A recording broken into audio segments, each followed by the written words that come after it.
Buenos días. Gracias por responder, menos mal. Sí, como decía Gretel, estamos ya en el último domingo de agosto. Esto pasa así, hace 4 días era junio y empezaba el verano, ya se está acabando oficialmente. Ahí eso, lo hablaba con Ibai antes también, de que se agradece incluso un poco, ¿verdad?, volver a la rutina, al día a día, más o menos, ¿no? Los que estudiáis no lo agradecéis tanto, pero a mí me mola, sobre todo que Sofía y Adam estén en la guardia en el cole, me ayuda muchísimo, la verdad. Todavía no es el caso, pero ya vemos la luz al final del túnel.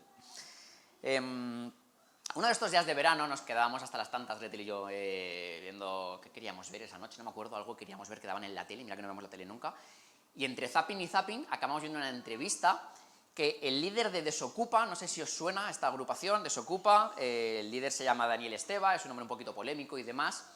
La cuestión es que en la entrevista que daba este hombre, de repente me llamó mucho la atención el debate que los tertulianos empezaron a generar en torno a lo que este hombre y su empresa hacen, que por si no lo sabéis es evidente, ¿no? Pues van a sitios que están ocupados y de algunas maneras, que podemos hablar de ellas, los desalojan y se los devuelven a sus propietarios. Y empezaron a decir los tertulianos que la sensación de seguridad era más alta en nuestra época, en estos días, en el 2024, de lo que lo era en los años 90. A lo que Daniel Esteve respondía que para nada, que él tenía una percepción totalmente contraria, a la cual yo, por cierto, me sumo. Yo recuerdo, aparte está estudiado, ¿no? Mi generación, la generación de los años 90, somos prácticamente la última generación que se ha podido permitir salir a la calle y jugar en el parque, en la plaza, estar por la calle, que tu madre te llamara a voces desde la ventana y no pasaba nada, no había sensación de inseguridad, ni siendo el chaval que estaba en la calle, ni me imagino siendo los padres que estaban en casa, porque si no nos dejarían estar, básicamente, ¿no? Todo esto, cuando van pasando estas últimas décadas, se ha ido perdiendo. Sin ir más lejos, a mí no se me ocurriría dejar a mis hijos solos en una plaza o en un parque e irme a hacer recados o estar en casa tranquilamente, o sea, ni se me ocurriría. Quizás, no sé si es porque somos como más conscientes ahora del peligro y antes pues éramos más inconscientes, no lo sé, pero la cuestión es que creo que la sociedad ha ido cambiando y la sensación de seguridad yo creo que es más alta antiguamente, de lo que lo es ahora. Pero en cualquier caso, como era mi percepción y era un debate entre unos y otros, dije, voy a ver qué dicen las estadísticas acerca de esto. Así que me tomé la libertad de buscar qué es lo que dicen y os la quiero compartir con vosotros, lo tenéis en las pantallas para que sea un poquito más entendible todo. Voy a leer lo que dice el Ministerio de Interior en el informe que publicó respecto a los delitos de odio, ¿de acuerdo?, en el ejercicio del 2023, es decir, hace 4 días de esto, ¿vale? Dice, bueno, este informe, por supuesto, recoge y analiza los incidentes y delitos de odio registrados en España en ese año y los compara con la evolución respecto a los años anteriores. Según recoge el informe, las fuerzas y cuerpos de seguridad del Estado investigaron en 2023 un total de 2.268 infracciones penales e incidentes de odio en España, lo que supone un incremento del 21,3%, que es una barbaridad, respecto al año anterior, al 2022. El ministro del Interior vincula el aumento de los incidentes y delitos de odio con una mayor sensibilización social, y esto es importante y ahora iré a ello, que lleva a las personas a no normalizar las situaciones de discriminación y a denunciar los hechos a través de las diferentes vías establecidas. De todos los hechos, y lo tenéis ahí recogidos, las fuerzas y cuerpos de seguridad del Estado esclarecieron el 68%. Una tasa superior en 5 puntos a la del año anterior, y detuvieron e investigaron a 1.161 personas, un 38,5% más que en el 2022. ¿Qué son los delitos de odio? Los delitos de odio son los delitos por racismo y xenofobia, de los cuales se registraron 856 hechos en ese año en España. Son los más numerosos y representan el 41,8% del total de las denuncias. Le siguen los delitos de odio cometidos en los ámbitos de la orientación sexual e identidad de género. Esto también está muy latente en la sociedad, con 522 hechos, y el tipo de incidentes de odio que más aumentó respecto al año anterior fueron los que afectan a personas con discapacidad, con un crecimiento de un 113%. Una locura. Asimismo, también experimentan un ascenso destacado los delitos de antisemitismo, esto me resulta curioso aquí en España, antisemitismo con un 77%, y de antigitanismo, un 68%. Os explota la cabeza ahora mismo, ¿verdad?, con tanta cifra. Son cifras, son estadísticas, están ahí, simplemente. Pero lo que me llamaba la atención escuchando la entrevista y viendo las estadísticas, lo que decían, es que todas estas denuncias, como decía el ministro del Interior, han aumentado no porque el odio vaya a más en nuestra sociedad, no es que estas generaciones que vienen ahora detrás de las nuestras van odiando más de lo que odiábamos nosotros, no tiene que ver con esto, tiene que ver con la sensibilización de la sociedad respecto al odio que siempre ha existido en la sociedad. ¿Se entiende esto? No significa que odiemos más, significa que estamos más sensibles. Y todo esto me hacía pensar, ¿la gente que está ahí fuera realmente está más pendiente en realidad de amar a los demás y no transigir con xenofobia, racismo, antigitanismo, lo que quiera que sea, que no con odiar a las otras personas? Es más la gente que está amando, y por eso hay tantas denuncias, por eso hay tanta denuncia de la injusticia, que no la gente que está siendo mala y odiando a los otros y metiéndose con otras personas. Y todo esto aquella noche, evidentemente, confluyó en...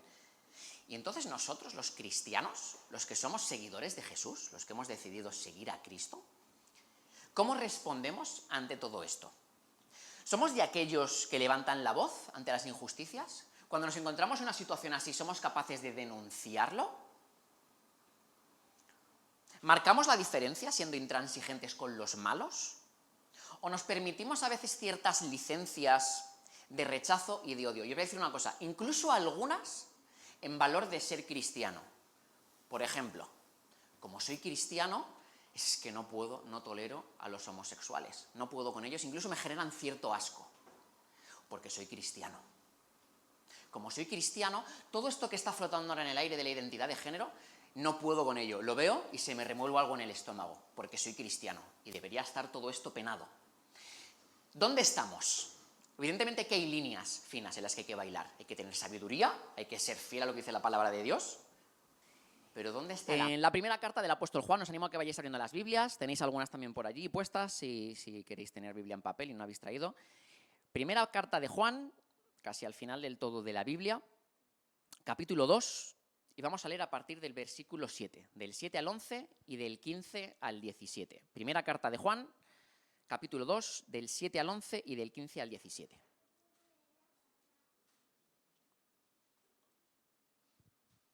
Leo. Dice: hermanos, no os escribo mandamiento nuevo, sino el mandamiento antiguo que habéis tenido desde el principio. Este mandamiento antiguo es la palabra que habéis oído desde el principio. Sin embargo, os escribo un mandamiento nuevo, que es verdadero en él y en vosotros, porque las tinieblas van pasando y la luz verdadera ya alumbra.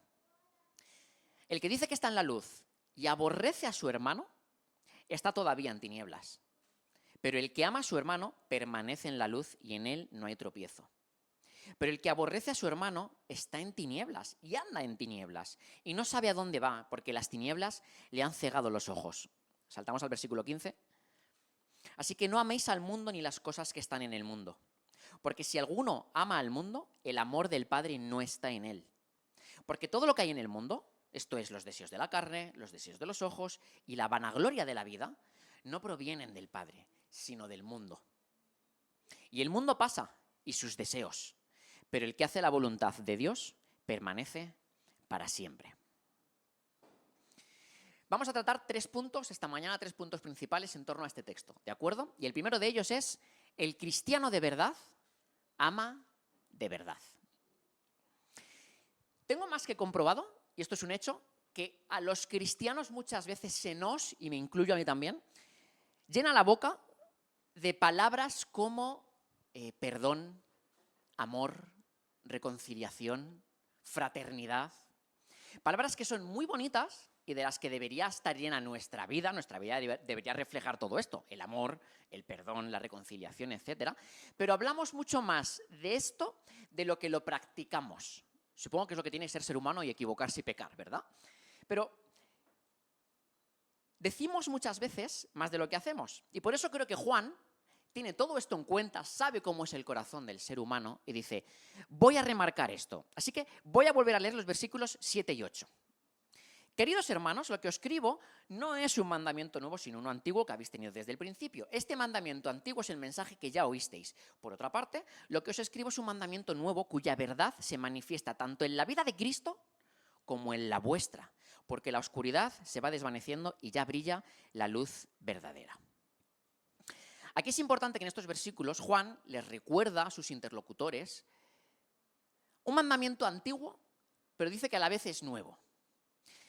Y creo que es evidente que Juan está hablando aquí de un mandamiento que está intrínseco en toda la palabra de Dios, en todo lo que ellos conocían, que es el mandamiento de amar.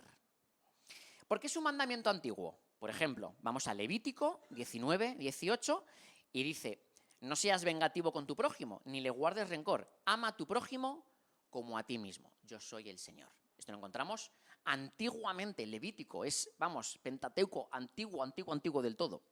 Lo encontramos también, por ejemplo, en los 10 mandamientos, que Dios le da a Moisés y habla acerca de amar al prójimo y de amar al Señor tu Dios. Incluso Jesús, en su ministerio, en uno de sus momentos álgidos, lo menciona en una de sus intervenciones. Podéis ir a Mateo, por ejemplo, 22, Evangelio de Mateo 22, versículo 37. 37, 38 y 39, Mateo 22. Dice: Jesús les dijo: amarás al Señor tu Dios con todo tu corazón y con toda tu alma y con toda tu mente. Este es el primero y gran mandamiento. Y el segundo es semejante: amarás a tu prójimo como a ti mismo.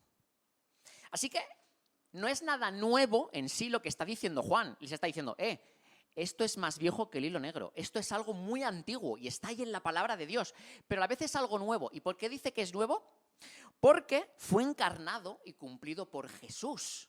Hacía 4 días, como aquel que dice que Jesús había estado con ellos en la tierra. Juan había estado presenciando, viendo, tocando, durmiendo, había estado acompañando a Jesús en todo su ministerio. Así que era algo bastante relativamente nuevo en cuanto a historia se refiere. Y dice que es nuevo porque Jesús no solo cumplió el mandamiento de amar, sino que se convirtió en el ejemplo viviente de lo que implica amar a los demás, tanto a los que me gustan como a los que no me gustan tanto. Jesús los amó a todos.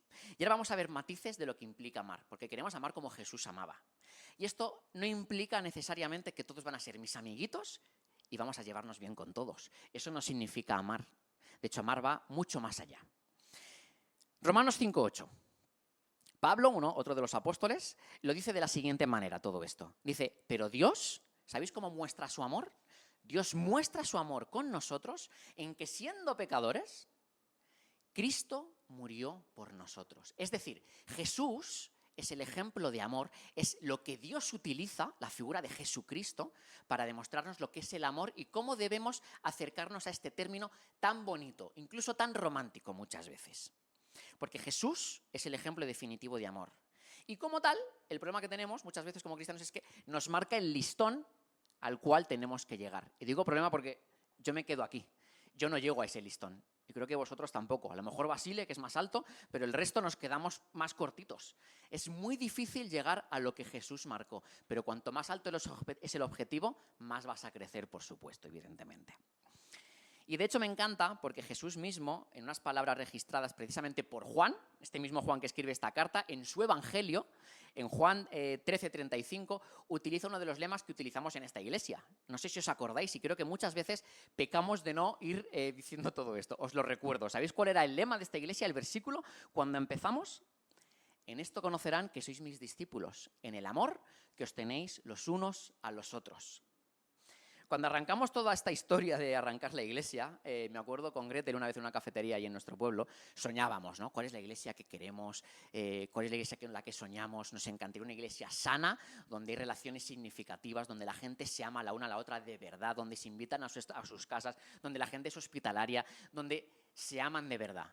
Dijimos: ostras, este versículo de Juan nos viene que ni pintado. Y por eso lo pusimos como lema de la iglesia. Juan 13:35. En esto conocerán que sois mis discípulos, en el amor que os tenéis los unos a los otros. Porque anhelamos, y es un poco lo que Juan pretende también, que aquellos que están ahí fuera, o personas que podemos llegar a invitar, vean algo distinto en nosotros.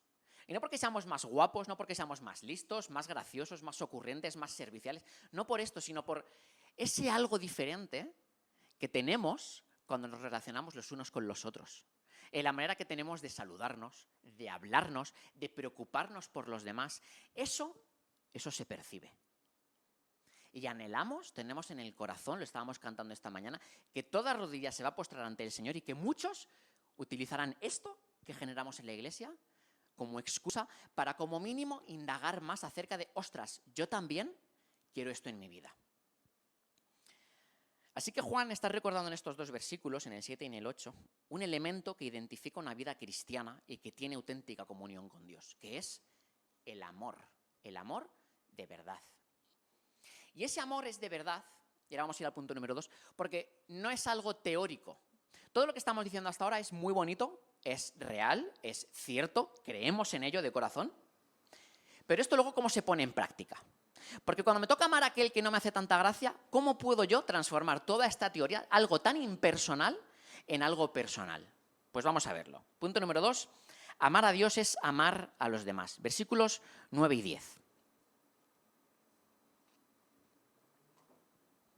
El que afirma que está en la luz, pero odia a su hermano, todavía está en la oscuridad. El que ama a su hermano permanece en la luz. Aquí Juan es muy duro, pero muy claro. Dice que si tú afirmas andar en la luz, ¿qué es andar en la luz? Ser seguidor de Jesús, ser hijo de Dios, pero odias a los que están cerca tuyo, a tu prójimo, en realidad estás en la oscuridad. Es decir, que como mínimo es cuestionable que puedas llamarte a ti mismo seguidor de Jesús. Porque un seguidor de Jesús, alguien que anda en la luz y odia a su hermano, en realidad no está andando en la luz. Y esto es más fácil de comunicar cuando no son tus propias palabras y no son tus propias ideas en las que alguien puede juzgarte de ¡uy, qué duro! Esto es la palabra de Dios, lo pone aquí bien claro, Juan. Juan, el discípulo amado, está diciendo una aseveración tan rotunda como esta, es muy contundente. Y a lo largo de la Biblia, no solamente Juan, se nos habla muchas veces de amar a los demás. Hay un texto que creo que está en Lucas, si no recuerdo mal, en el que Jesús enseña acerca del amor hacia los enemigos. Hablaremos de esto en otro momento. Se nos habla recurrentemente. Amar al prójimo es amar a quién. ¿Qué es esto del prójimo? Al que tienes cerca, al próximo. Esto es amar al prójimo, aquel que tienes cerca. Y algunas veces es amiguito tuyo y es muy fácil amarle. Y otras veces es alguien al que no soportas y no tragas. Pero a este también hay que amarle, porque este también es tu prójimo. Y se nos habla recurrentemente de todo esto en la Biblia, de poner la otra mejilla. Pero, y recupero lo que decía antes, ser cristianos, amar a los demás, no implica ser tontos tampoco. No implica que debemos dejarnos hacer daño por todos aquellos que nos rodean y poner la otra mejilla 100% siempre pase lo que pase, aunque vaya a salir dañado. Eso no se enseña en ningún sitio. No significa que tengamos que ser un blanco fácil del daño de los demás hacia nosotros. Significa que tenemos que amar a todo el mundo y no odiar a nadie. Y amar es mucho más profundo que sonreír y llevarte bien con alguien. Ni siquiera tienes que tener una relación con alguien para poder amarla de corazón.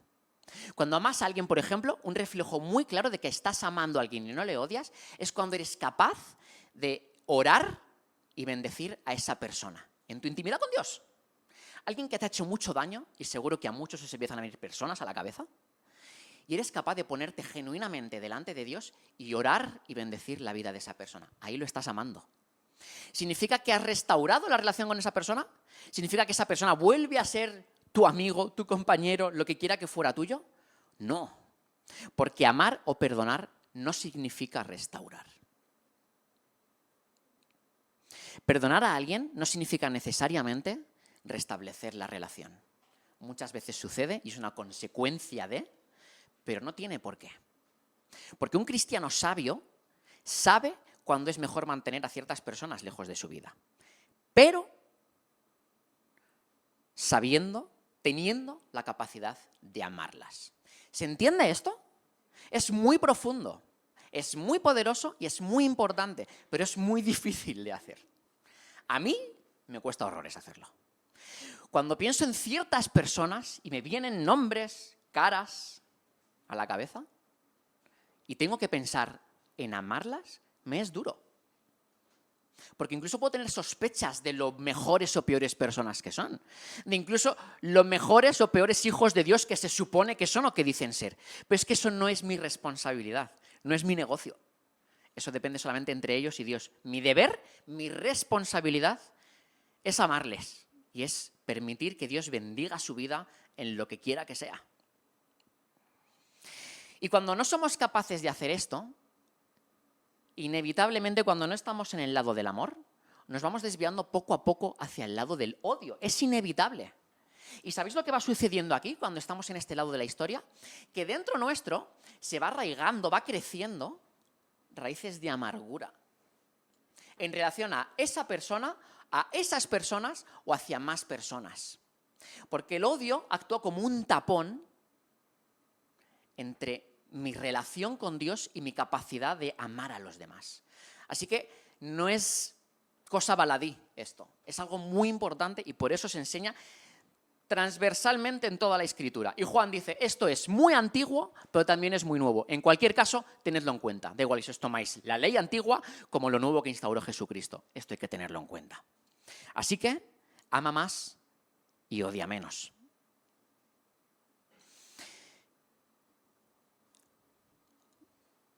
Y otra cosa es también, yo creo, remarcable. Nosotros podemos llegar a aborrecer, a estar en desacuerdo y a que no nos guste en nada lo que hacen los demás. El pecado que cierta persona está cometiendo. Estamos totalmente en nuestro derecho y creo que es algo natural en nosotros, aborrecer el pecado de los demás. Pero lo que no estamos en nuestro derecho es aborrecer a la persona que está cometiendo ese acto aborrecible. Toma trabalenguas. ¿Se entiende? Hay un dicho por ahí muy cristiano que dice que Dios odia el pecado y ama al pecador, ¿verdad? Es literal. Nosotros tenemos que amar a todas las personas, porque esos que son pecadores son como tú y como yo. Y yo peco, es inevitable. Y tenemos licencia para estar en desacuerdo con el pecado de las personas, pero no a odiarlas por ello. Y esto quería también que quedara claro. Incluso, y ahora vamos a seguir avanzando, me parecía también de mayor importancia remarcar que esto es todavía como más evidente, más relevante dentro del marco en el que nos encontramos ahora, dentro del marco de la Iglesia. ¿Por qué? Porque la Iglesia está formada por todos nosotros que somos pecadores. Somos todos desconocidos en realidad. Si os paráis a pensarlo y salimos como fuera y nos vemos desde lejos, somos gente toda random. Yo no sé si seríamos amigos nuestros en la calle. Si fuéramos los padres de los hijos de nuestro colegio, a lo mejor no nos llevaríamos bien los unos con los otros, pero en cualquier caso, el ser cristianos, el estar pues enamorados de su iglesia, de esta iglesia, por lo que quiera que sea, hace que convivamos juntos, ¿verdad? Algunos nos caéis mejor y otros peor, ya os diré luego quiénes sois cada uno, ¿vale? Pero la cuestión es que convivimos los unos con los otros. Y amar a tu prójimo, ¿sabéis dónde se pone de manifiesto? En la iglesia. Porque la iglesia es el sitio perfecto que Dios utiliza para... es que hoy fulanito ha hecho no sé qué, o es que si te das cuenta esta persona pues siempre está hablando de sí misma y cuando coincidimos en grupo yo me alejo de ella porque no sé qué, no sé qué. Lo que quiera que sea. Convivimos los unos con los otros, pero tenemos que amarnos, porque somos hermanos, formamos parte de la misma familia espiritual que Dios ha designado, la Iglesia. Los que tenéis hijos lo sabéis, muchas veces los hijos se pelean entre ellos. Yo me peleaba con mis hermanos de pequeño, era inevitable, tanto con mi hermana como con mi hermano. Mi hermana y mi hermano toda la vida se han peleado entre ellos hasta que siguen siendo adultos. Esto es curioso. Somos hermanos, es lo que hay muchas veces. ¿Nos llevamos mal y nos odiamos? Para nada, nos amamos, nos queremos muchísimo, somos hermanos. Pero los padres muchas veces han tenido que ir trabajando el ¿es tu hermana o es tu hermano? Así que aunque haya hecho no sé qué, te haya desordenado la habitación, se haya puesto la ropa que te tocaba a ti, lo que quiera que fuera, es tu hermano. Y le quieres porque es tu hermano. Pues la iglesia es lo mismo. A veces los hermanos, pues nos podemos pelear, podemos estar en desacuerdo con cosas, pero somos hermanos. Y tenemos que amarnos. Así que otro sitio donde esto se pone en práctica es en la iglesia. Porque Dios es lo que ha hecho con nosotros. Dios se ha acercado a nosotros, nos ha demostrado su amor, porque aun siendo pecadores, aun teniendo un tufo, un olor terrible, a Dios le da igual y se acerca a nosotros y nos abraza, aun oliendo a inmundicia, a pecado, a todo lo que quiera que cada uno de nosotros olamos. Eso es lo que hizo Dios y entregó a su Hijo encima para que muriera por nosotros y nos pudiera lavar. Eso es lo que hizo Dios con nosotros. Así que si este es el listón que tenemos, este es el ejemplo que tenemos en Dios y en Jesucristo, ¿cómo vamos nosotros a responder a eso? ¿Nos permitimos licencias porque encima somos cristianos y podemos odiar a ciertas personas, aunque no lo llamemos odiar y lo disfracemos de ciertos eufemismos? ¿Qué es lo que vamos a hacer? ¿Cómo vamos a responder? Dios espera básicamente que seamos capaces de extender el mismo amor que Él ha demostrado por nosotros al resto de los miembros de su familia. Y el tercer y último punto es que amar a Dios es no amar al mundo. Y este me encanta, bebo agua.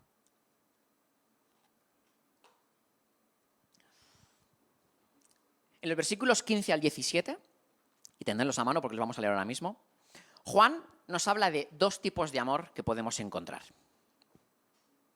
Más que podemos desarrollar, diría yo, más que podemos encontrar aquí. Nos habla en primer lugar del amor al mundo y luego nos habla enseguida del amor al Padre. Versículo 15. Dice, no améis al mundo ni las cosas que están en el mundo, porque si alguno ama al mundo, el amor del Padre no está en él. El mundo. ¿Qué es esto del mundo, no?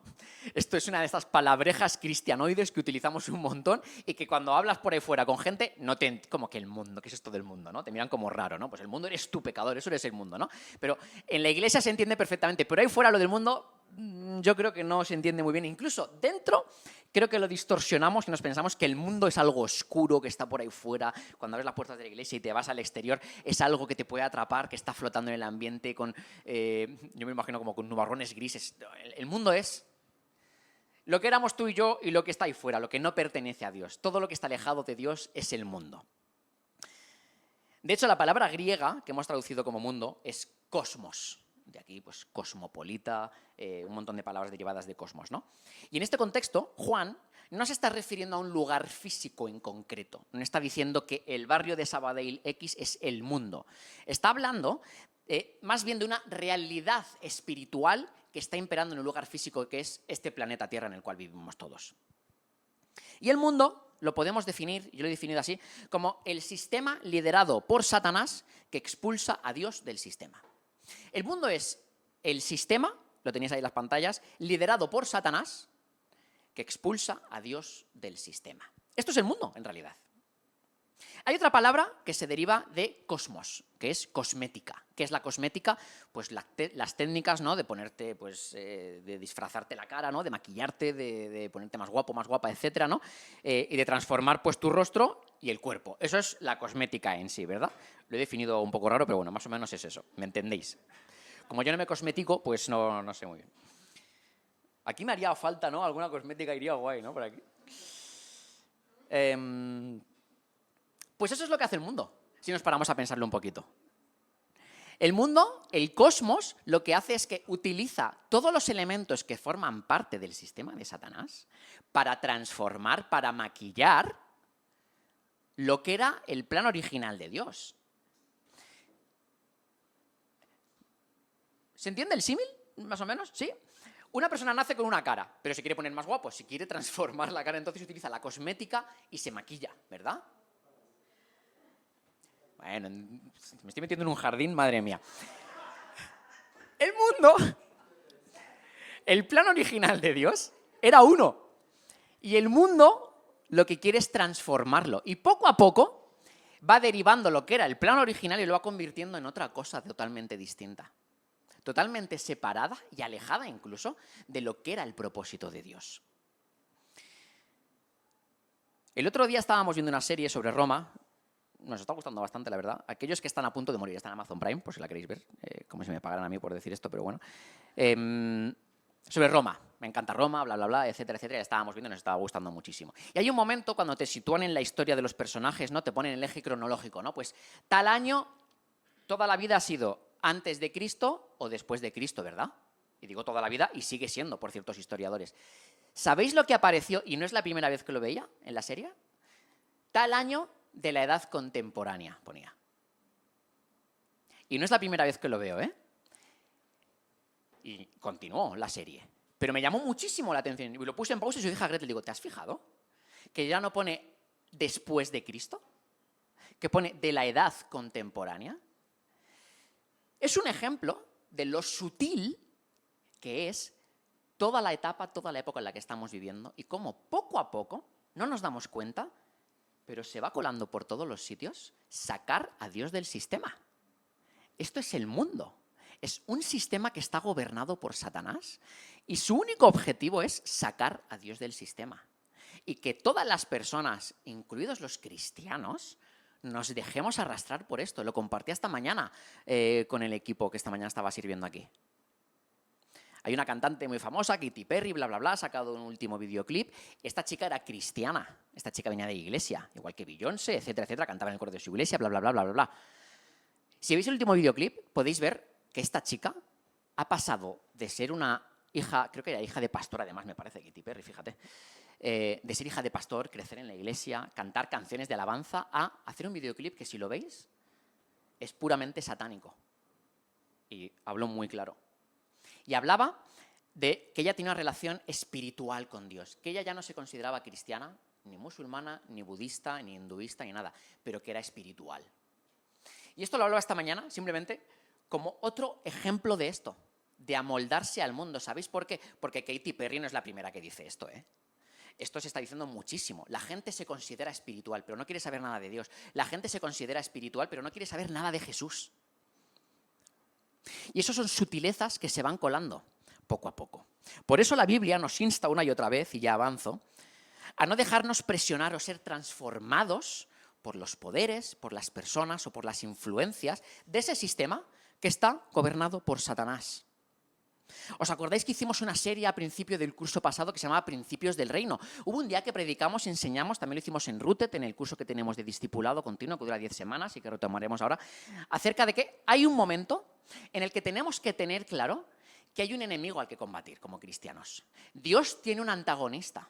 Y ese antagonista se llama Satanás. Y Satanás es el príncipe de este mundo. Satanás gobierna este mundo. Por eso se nos dice que no nos amoldemos a este mundo. Romanos 12:2, por ejemplo, dice: no os amoldéis al mundo actual, sino sed transformados mediante la renovación de vuestro entendimiento, porque así podréis comprobar cuál es la buena voluntad de Dios, agradable y perfecta. No os amoldéis a este mundo ni a todo lo que hay fuera. Renovad vuestra mente, porque constantemente os van a bombardear con elementos, con cosas que no son la voluntad de Dios. Pero ¿qué es amar al mundo? Y con esto vamos a ir acabando. Versículo 16. Juan lo expresa perfecto. Amar al mundo es amar lo que hay en el mundo. Esto es los deseos de la carne, los deseos de los ojos y la vanagloria de la vida. Porque no provienen del Padre, sino del mundo, de Satanás. Los deseos de la carne, los deseos de los ojos y la vanagloria de la vida. Vamos a hablar claro y cristiano. Amar al mundo es amar la sexualidad fuera del contexto del matrimonio. Voy más allá. Fuera del contexto del matrimonio entre un hombre y una mujer. Eso es amar al mundo. Y eso está ahí fuera constantemente siendo bombardeado en nuestras mentes. Amar al mundo, los deseos de los ojos, yo lo relaciono mucho con el tema del consumismo y el capitalismo. Es donde vivimos. Amar al mundo es amar y desear cosas. Endeudarte, que es otro principio que no aparece para nada en la Biblia, dice lo contrario. Endeudarte para poseer, para tener cosas. Eso también es amar al mundo. Amar al mundo dice que es la vanagloria de la vida, es decir, el orgullo, el ego, el creernos superiores a otras personas. Y esto también lo hacemos muchas veces dentro de la iglesia. ¿Cómo? A través de cierta superioridad espiritual o moral que nos creemos que tenemos en relación a nuestros hermanos o nuestras hermanas. Y esto sucede. Todo esto es amar al mundo. Son cosas muy específicas y muy claras. Y Juan dice que tengamos cuidado con todo esto. Y nos dice que podemos estar firmes en todo esto, porque estas cosas son finitas, se acaban. Versículo 17, el mundo pasa y sus deseos, pero el que hace la voluntad de Dios permanece para siempre. Todo lo que encontramos en el cosmos, en este mundo, se acaba en algún momento. Pero el que hace la voluntad de Dios, este permanece para siempre, porque tenemos vida eterna en Dios. Y estos son principios que van uno en contra de los otros y tenemos que decidir en qué lado nos posicionamos.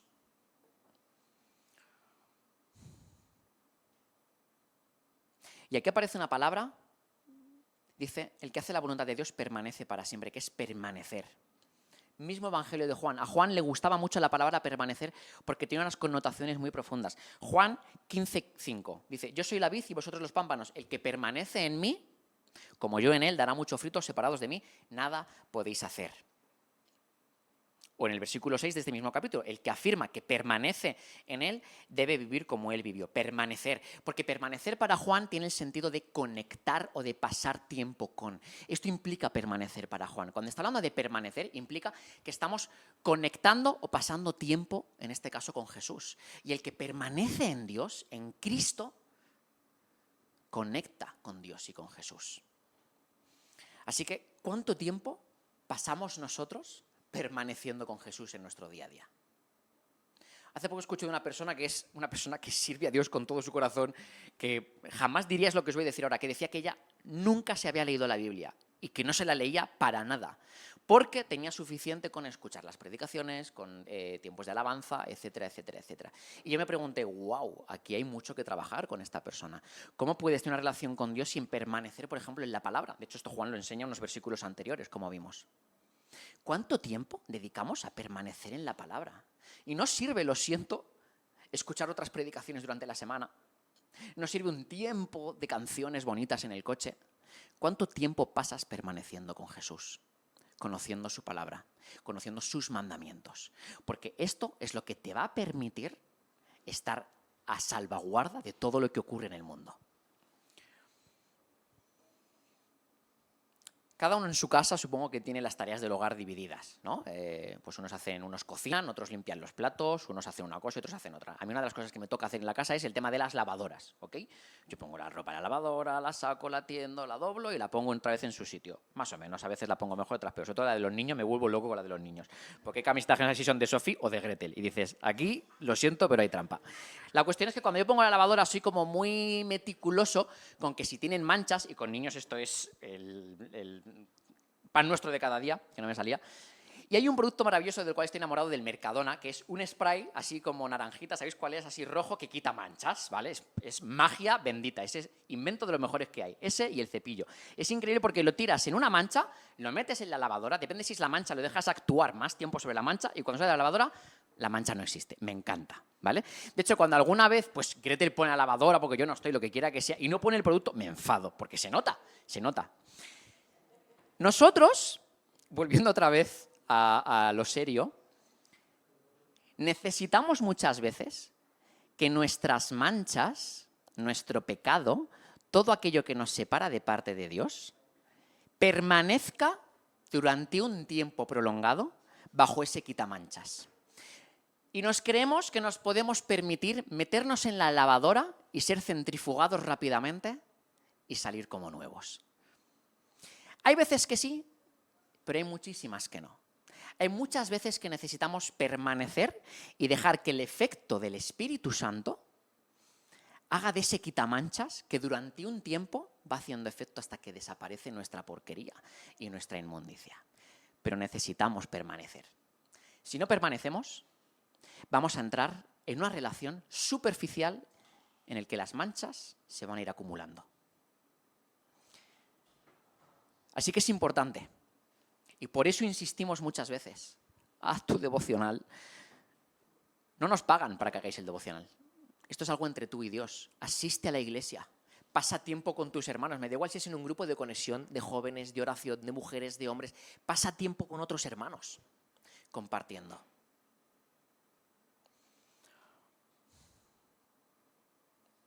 Como conclusión para mí, todo esto se resumía, si os acordáis, empezábamos hablando del odio, del amor, de la seguridad en las calles.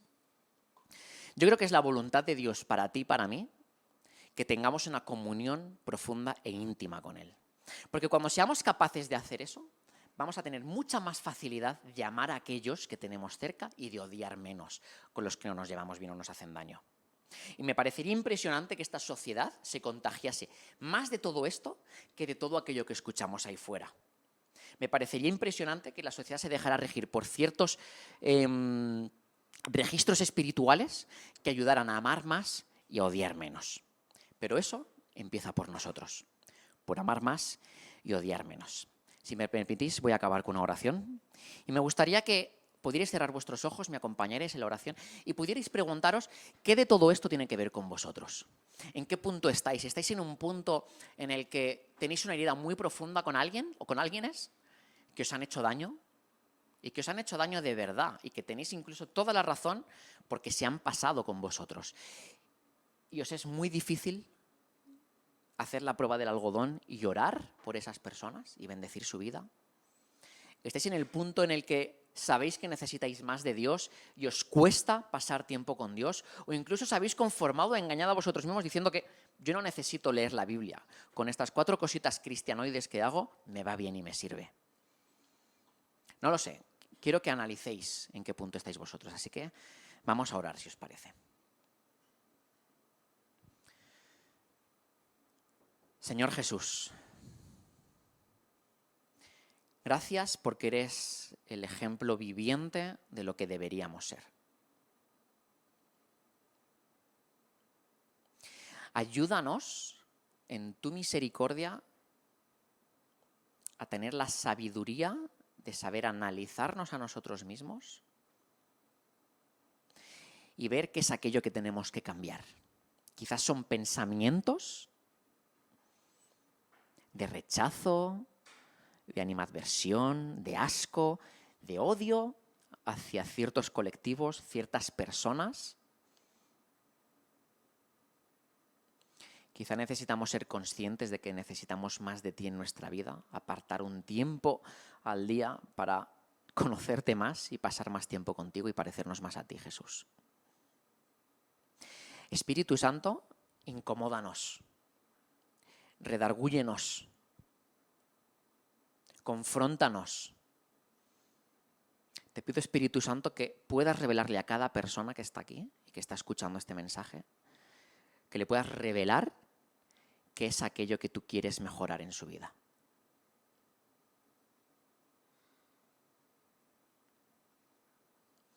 Y te quiero pedir por aquellos que todavía no te conocen y escuchan esto y se dan cuenta de su miseria, de su pecado y de que te necesitan a ti, Señor Jesús.